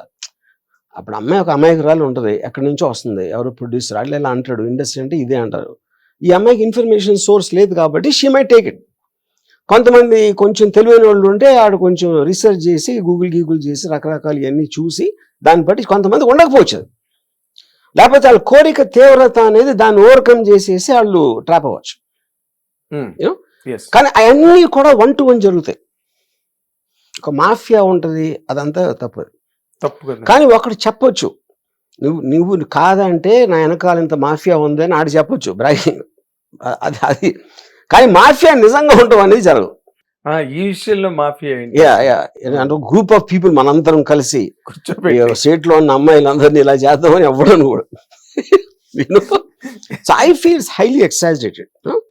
ఇంకోటి, ఇప్పుడు రజనీకాంత్ గారు నాకు తెలీదు అన్నారంట. ఇప్పుడు రజనీకాంత్ పెద్ద స్టార్, ఆయన జాబ్ ఏంటి, ఆయన యాక్టింగ్. ఆయన ఏమి ఏదన్నా అసోసియేషన్ ప్రెసిడెంట్ కాదు, ఏమీ కాదు, ఆయన నిజంగా తెలియవచ్చు. అరే ఇప్పుడు కేరళలో ఏదో జరుగుతుంది, విన్నారా వినలేదా, కమిటీలో రిపోర్ట్లు ఏముందని అడుగుతున్నారా? లేకపోతే అసలు ఇష్యూ గురించి అడిగారా ఏంటి ఏ అంటే అప్పుడు ఏంటంటే మీడియా ప్రతి దాన్ని మాన్సర్ చేస్తుంది. ఎస్. ఇప్పుడు రాకింగ్ అంటే ఎక్కడ మీడియాలో రాకింగ్ లేదు, ఇంకెక్కడ కాదు. ఏ న్యూస్ అయినా ఉట్టి మీడియాలో రాక్ అవుతుంది, కామన్ పబ్లిక్ ఎవరు పట్టించుకోరు. అంటే మరి మీడియా అందుకని చేయాలి కదా సార్. నేను తప్పని అనట్లేదు. 100% ఇలాంటి బర్స్ వచ్చినప్పుడు ఎంతో కొంత జాగ్రత్త పడతారు, కానీ శ్మశాన వైరాగులా అదే కొంచెం జాగ్రత్తగా ఉండాలిరా అని అనుకుంటారు. మీడియా మర్చిపోగానే వాళ్ళు కూడా మర్చిపోతారు. అది ఇది శ్మశాన వైరాగ్యం అంతే. శ్మశాన వైరాగ్యం మాట కరెక్ట్ మాట. 4 రోజులు 2017 వచ్చింది కదా మనకి ఇక్కడ, దాని తర్వాత ఏమైంది ఎవరికి తెలియదు. చాలాసార్లు ఇప్పుడు మీడియా ఫిల్మ్ ఇండస్ట్రీ కన్నా బెటర్ సినిమాలు తీస్తారు, కానీ వాళ్ళకున్న ఒక విచిత్రమైన ఇది ఏంటంటే ఉట్టి ఫస్ట్ హాఫ్ తీస్తారండి, సెకండ్ హాఫ్ ఉండదు. ఇష్యూ లేపి కాల్ చేసి ఇంటర్వ్యూ కాల్ చేసి అయిపోతుంది, మరి సెకండ్ హాఫ్ రాదు ఇంకా ఇప్పుడు. కరెక్ట్ కదా. ఇప్పుడు మీరు సుశాంత్ సింగ్ రాజ్పూత్ చూడండి, అది జరిగి రిపబ్లిక్ కూడా అర్నబ్ గోసాన్ కాదు. ఒకటి ఏంటంటే బాంబే పోలీసు 56 రోజుల్లో చెయ్యని ప్రోగ్రెస్ సిబిఐకి అప్పగించాక 2 రోజుల్లో చేసిందని చెప్పాడు. ఆ 2 రోజులు అయ్యి 2.5 ఏళ్ళు అయింది ఇప్పటికి. ఇప్పటి వరకు దాని గురించి మాట్లాడలేదు. ఏది సిబిఐ కూడా ఏమనలేదు, అర్నబ్ కూడా ఏమన్నా. అర్నబ్ కూడా పట్టించు మనీషాడు అంతే. అందుకే సెకండ్ హాఫ్ ఉండదు, ఈ సినిమాలకి సెకండ్ హాఫ్ లేదు, ఉండదు కండిషన్ అది. అంటే ఒక టైంలో రేవతి, సౌత్ ఇండియన్ రేవతి గాని, లేకపోతే సుహాసిని గారు, వీళ్ళందరూ, జయసుధ్ గారు, వీళ్ళందరూ కలిపి మీటూ పెద్ద మూమెంట్ లాగా వాళ్ళకి ఒక ప్రెషర్ పెడతారండి ఆ టైంలో. ఏంటి మీరు రియాక్ట్ అవ్వాలి అంటే నేను చెయ్యను అంటే ఇంటానికి అసహ్యంగా ఉంటుందని ఏదో మామాటానికి ఒప్పుకుంటారు. మళ్ళీ మీడియా వాళ్ళు కూడా ఏం చేస్తారంట, కమిటీ పెట్టారు, ఏం చేస్తారు చెప్పండి. మళ్ళీ ఇప్పుడు ఒక సినిమా తీస్తున్నారండి, ఒక అమ్మాయిని హీరోయిన్ గా అడిగాడు, అదేదో జరిగింది అనుకోండి. ఇప్పుడు అమ్మాయి కమిటీకి వెళ్ళి చెప్తే కమిటీ ఏం చేస్తుంది అక్కడ, కమిటీ పోలీసుకి చెప్తుందా? అప్పుడు ఈఎంఐ చెప్పచ్చు కదా పోలీసులకి, మళ్ళీ వాళ్ళ సరికి ఎందుకు వెళ్తాం? మళ్ళీ అసలు అది నాకు అర్థం కావట్లేదు. కొట్టే పోలీస్ స్టేషన్ ఇక్కడ ప్రాబ్లం ఏమొస్తుందంటే, మీరు చాలా సార్లు బాంబేలో కానీ ఇక్కడ కానీ ఎక్కడ కానీ మీ టూలో పార్టిసిపేట్ అయిన యాక్టర్స్ అందరూ వాళ్ళు ఉండరు ఇండస్ట్రీలో. మళ్ళీ ఎందుకు ఉండరు అంటే మీరు అనుకునే కారణం కాదు అది. ఏది మన గురించి ఇలా చెప్తుందా, బాయ్కాట్ చేద్దాం అని ఒక అన్అనౌన్స్డ్ బాయ్కాట్ అని అనుకుంటారు ఇండస్ట్రీ లేకపోతే. అలా కాదు, ఎందుకంటే ఒక ట్రబుల్ మాంగర్ అనేది మన ఆఫీస్లో ఉంటే ఎందుకు మనకి ఉంది అని ఒక ఇది వచ్చేస్తుంది. నోబడీ వాంట్స్ ఎ ట్రబుల్ మాంగర్.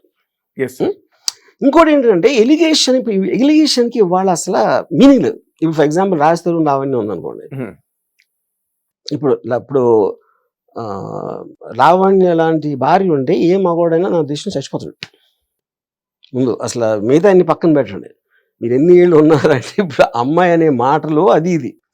నేను ఇది కామెంట్ చేయట్లా, ఎవరి తప్ప అసలు ఫస్ట్ ఆఫ్ ఆల్ అక్కడ ఏ సెక్షన్ కింద అది నాకు అర్థం అవ్వలేదు ఎంతవరకు, అది వేరే విషయం.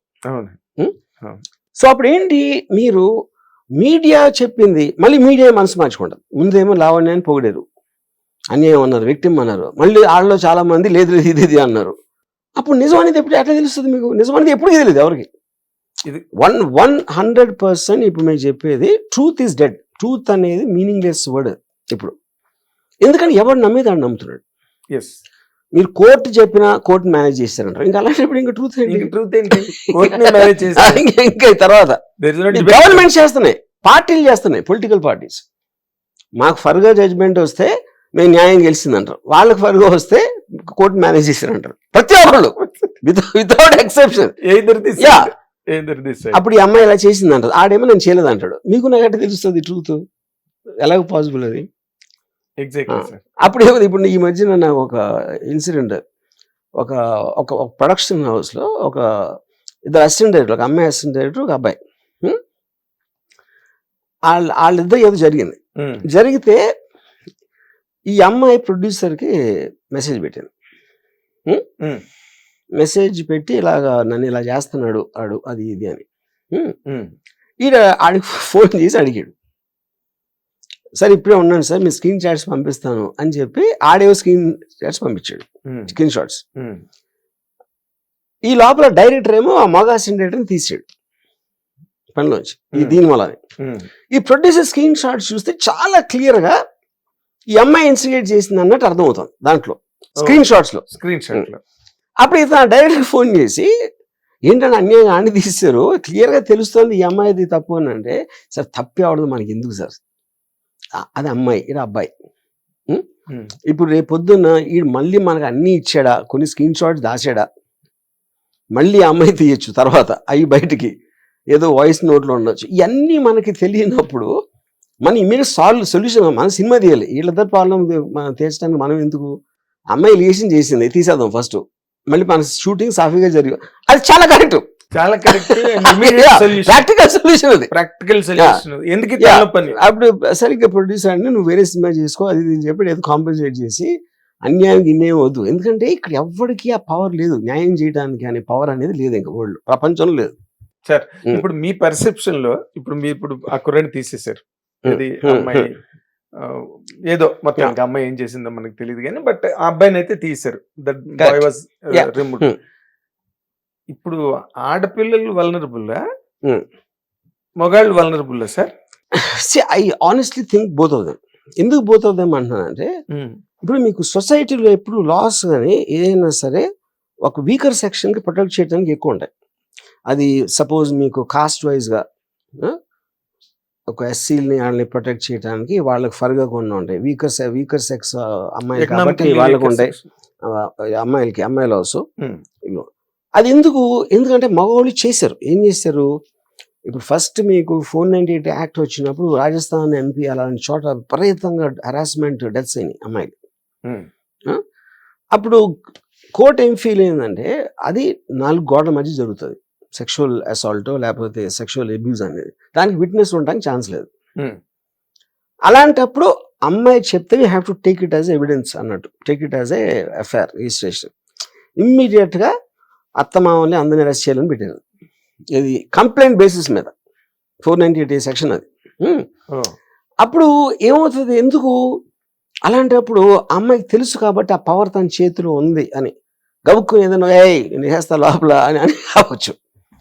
కానీ అది లేదనుకోండి, అప్పుడు ఆడు కూడా రెచ్చిపోతాడు కదా, అది ఏమి చేయలేదు నాకన్నా ఫిజికల్గా వీకు నేను, లేకపోతే దానికి గతి లేదు అనే దాంతో వాడు రెచ్చిపోతాడు కదా. So this is not a problem which can be solved. ఇప్పుడు తుఫాన్ వస్తుందండి, మీరైతే ఆపలేరు కదా, దాని వచ్చాక ఏం జాగ్రత్తలు తీయాలని చేస్తారు కానీ తుఫాన్ అయితే ఆపలేరు కదా. అంతే. So I believe both of them are equal. మీరు ఒక్కళ్ళకి ఎక్కువ పవర్ ఇస్తే వాళ్ళు మిస్యూజ్ చేస్తారు, ఇంకోళ్ళకి ఎక్కువ పవర్ ఇస్తే వాళ్ళు మిస్యూజ్ చేస్తారు. యూ మస్ట్ బి నోయింగ్, అక్కడెక్కడో జరిగింది కదా ఆడపిల్లలు బస్సులోని వచ్చే దానిలో గొడవ పడితే ఒక అడ్వకేట్ మగపిల్లల తరఫున వాదించి, and it was a big story in Uttar Pradesh. అదేదో జరిగిందండి. అంటే ఇక్కడ ఎక్కువగా ఈ మగాళ్ళ వైపు మగ సంఘాలు అని ఉండవు కదా, మహిళా సంఘాలే ఎక్కువగా వాయిస్ రేస్ చేయడం ఫెయిర్. అంటే అది that is the result of, ఇప్పుడు మీరు బడుగు వర్గాలకి సంఘాలు ఉంటాయి కానీ రిచ్ పీపుల్కి ఎందుకు ఉంటాయి సంఘాలు? రిచ్ పీపుల్ అవసరం లేదు కదా. ఎవరైతే వీకర్ సెక్షన్ ఉందో వాళ్ళే పెట్టుకుంటారు ఎప్పుడు సొసైటీస్ అండ్ యూనియన్స్. ఫైట్ ఎవరి కోసం జరుగుతుంది? డౌన్ ట్రాడన్ వీకర్ సెక్షన్ కోసం. అప్పుడు ఆ డౌన్ ట్రాడన్ కి ఎప్పుడైతే మీరు పవర్ ఇచ్చారో వాళ్ళని ఎత్తేస్తారు. Exactly, it's part of nature అన్న, ఇట్స్ ప్రాసెస్ అది. It cannot be stop. అది ఇంకా అంటే ఇప్పుడు అదే తుఫాన్ వస్తే ఆపలేదు, కోవిడ్ వస్తే చచ్చినట్టు బెడ్ మీద ఉన్నారు అంతే, అంతే. So I don't believe that can be stopped. And as long as అక్కడ ఏంటి మీకు ఫండమెంటల్ థింగ్ ఈజ్ నెసెసిటీ. మీ అవసరం నా దగ్గర ఏదో ఉంది మీకు కావాల్సింది, మీకు కావాల్సింది నా దగ్గర ఉంది కాబట్టి నేను బేరం ఆడతా, నాకు ఎంత ఇస్తామని. మీరు షాప్లో బేరం ఆడినా ఎక్కడ ఏం చేసినా all of them come under the same thing. ఎక్కడంటే మీరు ఒక అమ్మాయి ఆనర్కి సంబంధించింది కాబట్టి మీరు ఏదో ఒక ఓవర్గా రియాక్ట్ అవుతున్నారు, but the principle remains the same. Discipline is the same. It works because of that. Yes. The order is this. Yes. You know, ఒక మగవాడు ఉన్నాడు అనుకోండి, ఆడు హీరో అవ్వాలనుకుంటున్నాడు, నువ్వు డబ్బులు పెడతావని అడుగుతారు ఫస్ట్ ఫర్ ఎగ్జాంపుల్. అది ఏంటి దానికి దీనికి తేడా? ఇక్కడ ఏదో మనం సెక్షువల్ ఆస్పెక్ట్ అని మీరు వేరేగా చూస్తున్నారు, but principle is what you have something I want to exploit. అది హ్యూమన్ నేచర్, అది. That's it. Yeah. Simple thing. కానీ దానికి మళ్ళీ మా పొలిటీషియన్ ఉన్నాడు, నీకు సీట్ ఇస్తే మాకు ఎంత ఇస్తా ఉంటాడు కదా పార్టీ హెడ్, 100% దానికి దీనికి ఏం తేడా? కరెక్ట్. అన్ని అదే. బట్ మోహన్ లాల్ మమ్ముట్టి ఎట్లా రియాక్ట్ అయ్యారంటే must come to your notice, అదేంటి మేము అలాంటివి జరగకుండా మేము ఇక మీదటి నుంచి కట్టుదిట్టమైన చర్యలు తీసుకుంటాం అని. కట్టుదిట్టమైన చర్యలు తీసుకోబడతాయి. అది పాయింట్. అది వాళ్ళకి తెలుసు, మీడియా కూడా 10 రోజుల్లో మర్చిపోతుందని. ఇప్పుడు ఏం చెప్పాలో తెలియక ఇది చెప్తున్నారు. ఇంకేం చెప్తారు కట్టి ఏం అందరూ వీళ్ళు కాపలా చేస్తారా ఏంటి? ఒక అమ్మాయి ప్రొడ్యూసింగ్ కలవటానికి వెళ్తే మమ్ముట్టి వెళ్తాడా కూడా, లేదా మమ్ముట్టి పంపిస్తాడా ఎవరని? ఏంటి అసలు అది ప్రాక్టికల్ ఇంప్లిమెంటేషన్ అనేది జరగదు. ఎందుకంటే mostly that happens in WhatsApp chat 1-to-1 కలిసి అలాగే ప్రైవేట్ మోడ్స్ అయ్యి ప్రైవేట్ ఇంటరాక్షన్స్. అయితే ఈ సీరియస్ టాపిక్ నుంచి వచ్చి కొంచెం ఇన్ జనరల్ గా మీరు చిరంజీవి గారితో సినిమా స్టార్ట్ చేసి ఆగిపోయింది ఆ రోజున.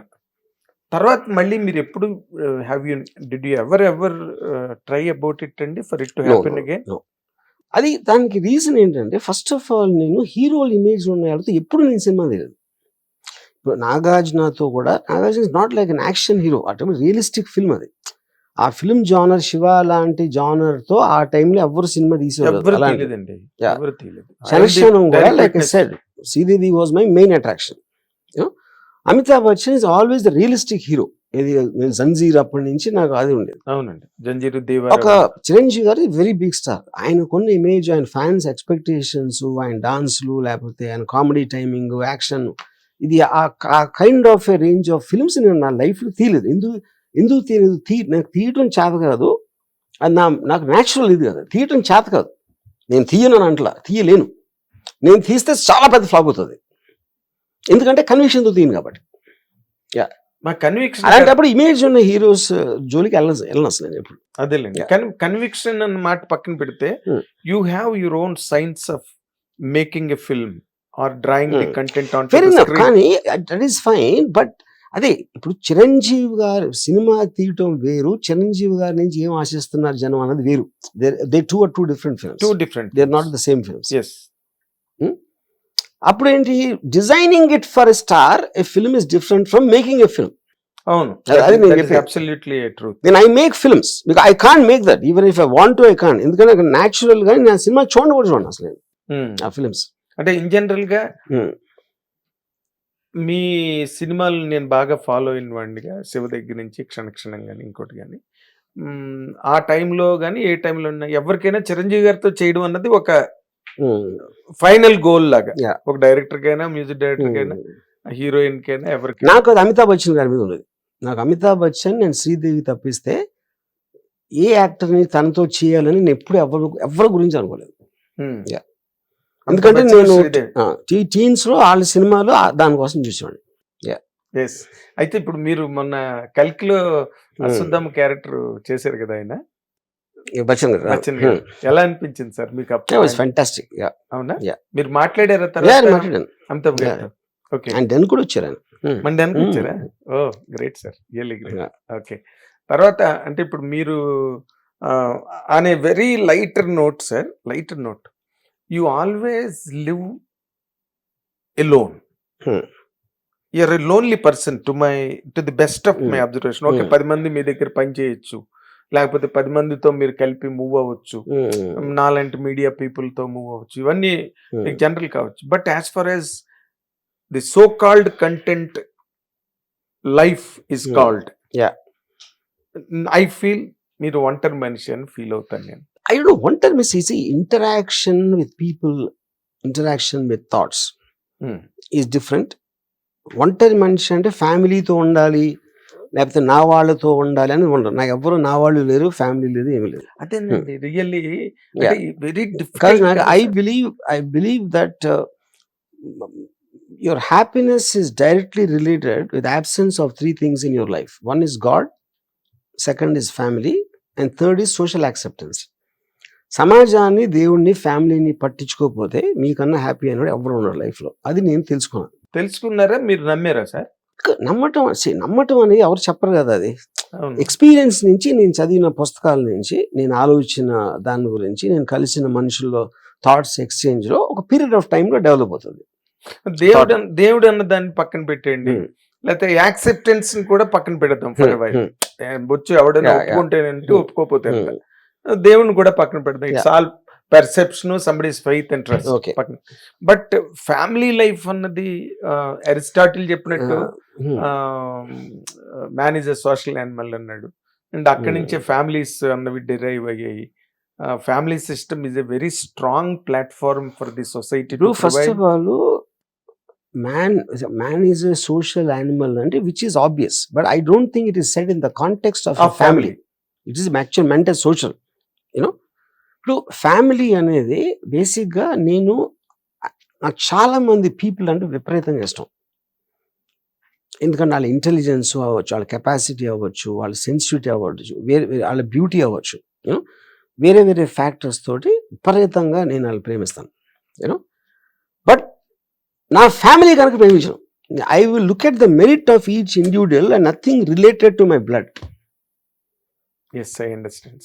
Yeah, I understand. సో ఇప్పుడు నేను నా కామన్ టాపిక్ లేదనుకోండి నాకు మాట్లాడటానికి, అప్పుడు I will feel a pressure to be with that person. ఎందుకంటే I live my life on excitement. కాన్స్టెంట్గా నాకు ఎక్సైట్మెంట్ ఉండాలి, ఏదో జరిగిపోతుంది, నేను అది క్రియేట్ చేసుకుంటాను, లేకపోతే నా దగ్గరికి వస్తుంది, లేకపోతే నేనే ప్రవోక్ చేస్తాను. అప్పుడు నార్మల్ పీపుల్ నాకు బోర్ పడతారు. నార్మల్ లా అబైడింగ్ పీపుల్, వాళ్ళ ఫ్యామిలీ చాలా చదువుకుని, వాళ్ళు పెళ్లి చేసుకుని, ఇంట్లో పిల్లల గురించి వాళ్ళందరూ నాకు బోర్ పడతారు. కాదు సార్, మరి సొసైటీలోని మీరొక్కరే, మన తమిళ్లో అంటారు చూడండి, ఆయిరత్తులు వరువు 1 in thousands, మీరు ఒక్కలే ఉంటారు అలాగా. సొసైటీ అంతా ఇట్ ఇస్ ఇన్ ది, అది పాయింట్. ఇప్పుడు నాలాంటి వాళ్ళు అందరూ ఉంటే సొసైటీ ఎగ్జిస్ట్ అవ్వకపోవచ్చు, possibility, but today I don't think it's no longer valid. ఎందుకంటే ఇప్పుడు వచ్చిన మన కొన్న డిజిటల్ టెక్నాలజీ, ఆర్టిఫిషియల్ ఇంటెలిజెన్స్ తర్వాత will be moving towards eradicating all relationships. దాంట్లో నాకు ఏమాత్రం డౌట్ లేదు. అవునా? Ya, 100%. You foresee that society అండి? Ya, and very soon. It is not like very far. అంటే కుటుంబ వ్యవస్థలు ఇవన్నీ, ప్రేమలు, మీకు already the divorce rate it is an all time high. Almost touching 60% marriages are getting broken up.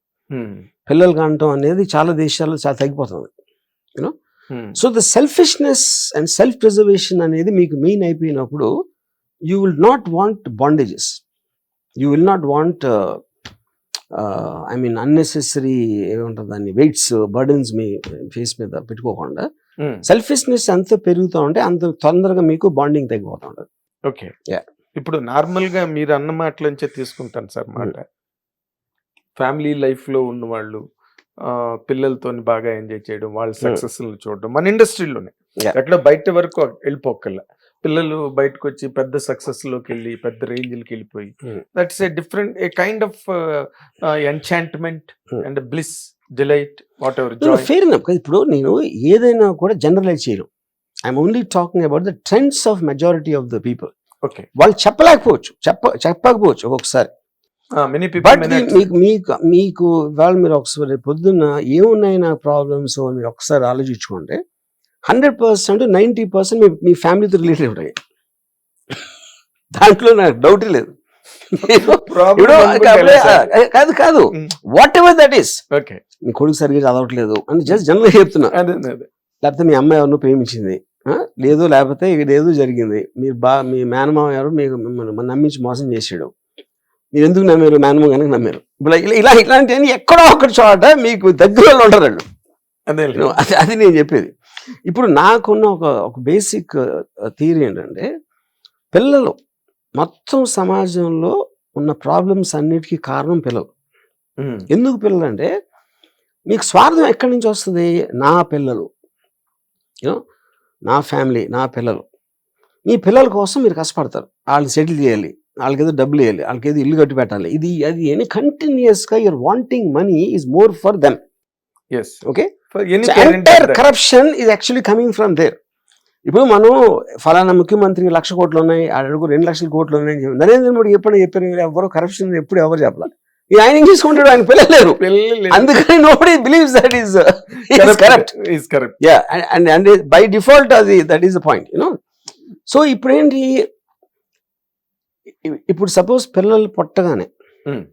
ఇప్పుడు సొసైటీలో ఏం ప్రాబ్లమ్స్ ఉన్నాయి మనకి, ఒకటి injustice, inequality, Yes. Poverty, rich, ఇది అది కాస్ట్, ఇన్ని ఉన్నాయి మొత్తం డిస్ప్యూట్స్ రావడానికి. బర్నింగ్ ప్రాబ్లమ్స్ ఇవన్నీ. అప్పుడు పుట్టగానే ఎవరైనా సరే ఆ పిల్లలందరినీ గవర్నమెంట్ ఇచ్చారు అనుకోండి, గవర్నమెంట్ అందరినీ ఒకేలాగా పెంచుతుంది. They won't have any kind of inequality ఉండదు. ఇన్ఈక్వాలిటీ ఉండదు, కాస్ట్ ఉండదు, రిలీజన్ ఉండదు, కమ్యూనిటీ ఉండదు, ఏం ఉండదు. అందరూ ఒకే స్కూల్, అంటే వాళ్ళు పెట్టిన దాంట్లో ఒకడేమో చాలా రిచ్ స్కూల్కి వెళ్ళి అంత ఫీజు కట్టి, ఇంకోటి ఎవడో గవర్నమెంట్ స్కూల్కి వెళ్ళి, ఇంకోటి ఎవడో ఏదో స్కూల్కి వెళ్ళి, ఆ ఏడుపు కన్నా ఇది బెటర్ కదా. Point 1.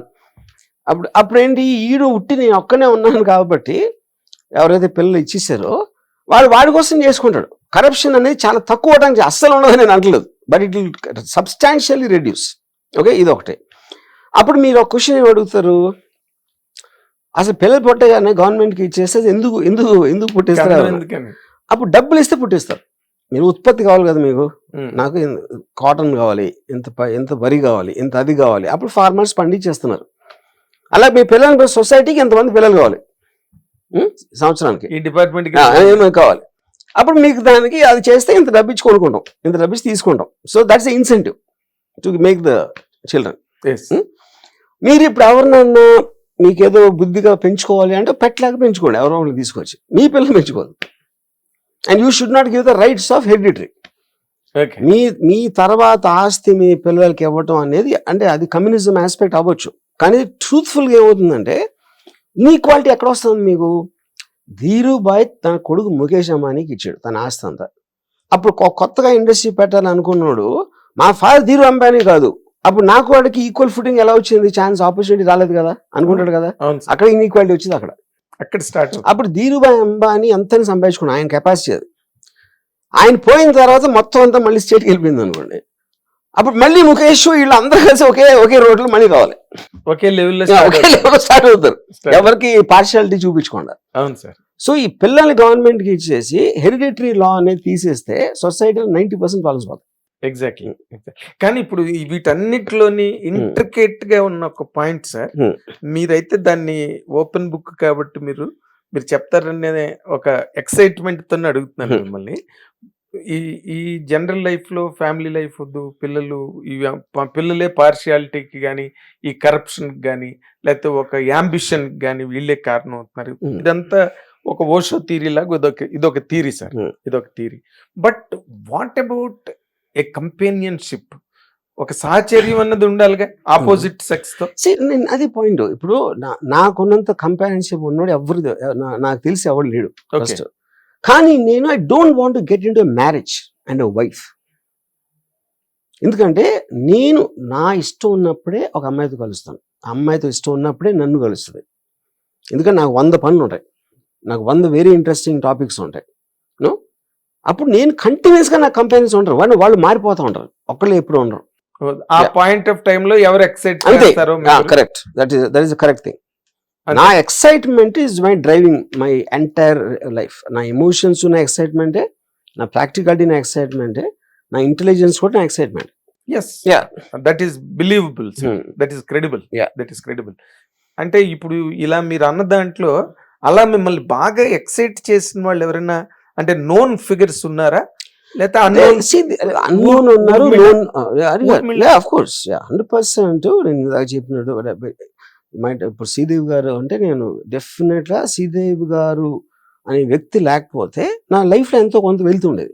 Not that I had any relationship, అది కాదు పాయింట్. అక్కడ ఆవిడ ఉన్నారు ప్రపంచంలో, ఎర్త్ మీద ఆవిడ ఉన్నారు.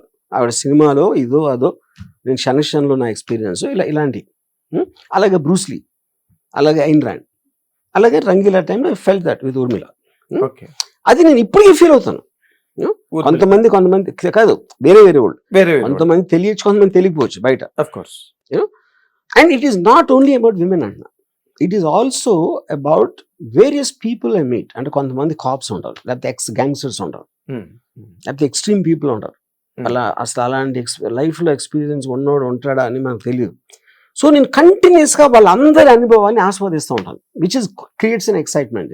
Yes, it will And open some new of it vents. will come to me as films. Yeah. Yeah. Open new winds కదా. ఇప్పుడు ఫ్యామిలీ లైఫ్ అంటే you will have the same film every day, Yeah. Content same అటు ఇటుగా. So the point is, it is మీరు continuous గా ఒకే space లో ఉన్నప్పుడు excitement ఉండటానికి ఛాన్స్ లేదు. అవకాశం లేదు. ఇట్ విల్ జస్ట్ బికమ్ ఒక ప్లేట్ అయిపోతుంది అలా. ఎగ్జాక్ట్ స్టిల్ వాటర్ అయిపోతుంది, సాచురేషన్ కి వచ్చేస్తుంది. స్టిల్ వాటర్ వస్తుంది. Still water breeds mosquitoes. నేనేమో సముద్రం మళ్ళీ అలా వెనకెళ్ళి మళ్ళీ ముందుకు వచ్చి వెనక్కి నాకు ఆ ఎక్సైట్మెంట్ లేకపోతే నాకు పూట గడవదు. లేదులేండి, that is only only keeps you going all the while. Me psychology ఏదైతే ఉందో, యూఆర్ బ్లెస్డ్ సోల్ అంటాను నేను. ఎందుకంటే మీకు కావాల్సిన సైకాలజీని మీరు ఇంప్లిమెంట్ చేసి దాని ద్వారా మీరు ముందుకెళ్ళగలుగుతున్నారు. And Ram Gopal Varma is always a stirring personality in the society, either by his talks on interviews like with people like me, or on Twitter, or on Facebook, or whatever. రేపు ఇంకేం మీడియా ప్లాట్ఫామ్ వస్తుందో తెలియదు, but Varma will be always there along with the society as a custodian of people. That is not true. అంటే ఇప్పుడు ఈ మధ్యన చాలా మంది they keep talking about Ramuism to me. నాతో రామ్యూజం నేను సప్న చేసిన సిరీస్, ఇప్పుడు చాలా మంది అసలు మీలా బతకాలి సార్ అంటారు. అరే ఆ బతుకు ఎవడొద్దన్నాడు, ఎవడు కాదన్నాడు? అది డెసిషనే కదా. అవును, ఇలా బతకాలని మీ డెసిషన్ అది. అవును సార్. అంటే అది అనుకోవట్లేదు, మీరు అనుకోవట్లేదు. అంటే మీరు వినటానికి అమలు పరచడానికి తేడా ఉంటుంది. అమలు ఎందుకు పరచలేకపోతున్నారు? వాళ్ళకి భార్య పిల్లలు దేవుడు తొక్క ఇన్ని ఉంటాయి, వాటన్నిటి మొదలు అమలు పరచంటారు.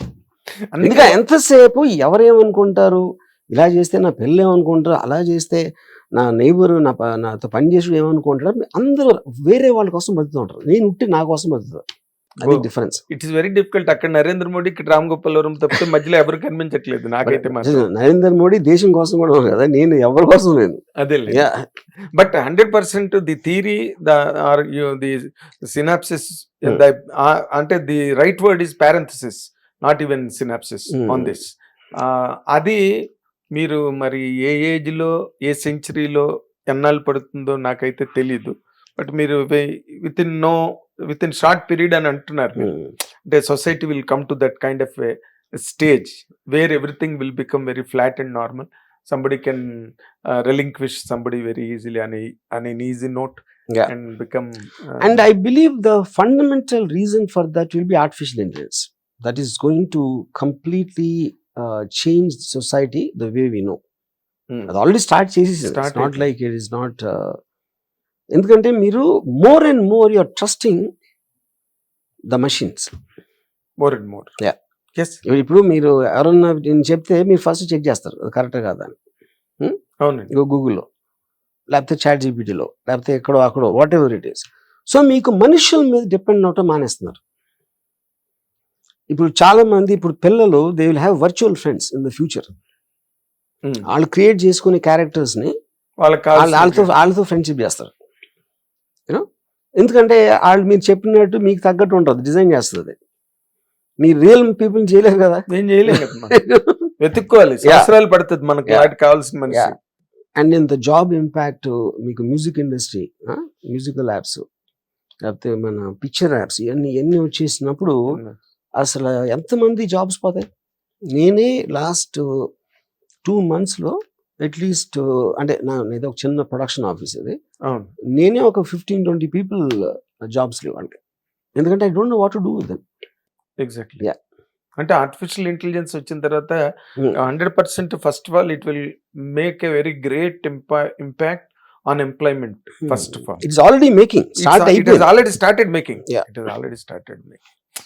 సో వర్మ గారు, నిజంగా you're a what you call, you're a library, you're a university by your own self. Whatever you speak, all that sounds very credible and practicable and implementable everything but అనిపిస్తుంది. They won't. They won't. అది కానీ భయం కూడా వేస్తుంది, అమ్మ మనం ఇలా చేయగలమా. నాకు దాంట్లో ఒక హ్యాపీ ఫీలింగ్ ఏంటంటే ఇప్పుడు అందరూ నాలో ఉంటే నా స్పెషాలిటీ పోతుంది కదా. కరెక్ట్. అందుకని అందరూ లేరు. ఎవరు చేయలేని ఎవరు లేరు కాబట్టి వాళ్ళందరికీ మీ తరపున నా థ్యాంక్స్. మీరు అలాగే ఆ ఇగ్నోర్లో అదేంటిది, ఇగ్నోరెన్స్ అంటే ఏంటి, అజ్ఞానం. అజ్ఞానంలో బతకండి. నేను హ్యాపీగా నా పని నేను చేసుకుంటాను. నేను నా జ్ఞానంలో బతుకుతాను, అది మీ అజ్ఞానంలో బతుకుతా. ఎందుకంటే మీరు జ్ఞానం లేకపోతే ఇంకా నేనేంటి కదా, మరి అందరు జ్ఞానం లేకపోతే ఎట్లా. 100% sir. A great. This is not an interview. In fact, I can say this is a discourse of the great Ram Gopal Varma garandi. And really, I love to meet you many times according to your convenience. We'll do that, yeah. Definitely. Thank you. Idi Okay. ఈ మహాన్ భావుడు రామ్ గోపాల్ వర్మ గారు అనే ఒక institution is not just an individual, is an institution by himself in 360 degrees. And many people love him, many people hate him, but Ram Gopal Varma is great. Watch it and enjoy. Thank you. Hit TV app ని download చేసుకోండి. ఇందులో short news, live news, entertainment movies అన్ని available గా ఉన్నాయి. Please download Hit TV app. Hit TV app. Hit TV యాప్ని ఫ్రీగా download చేసుకోండి.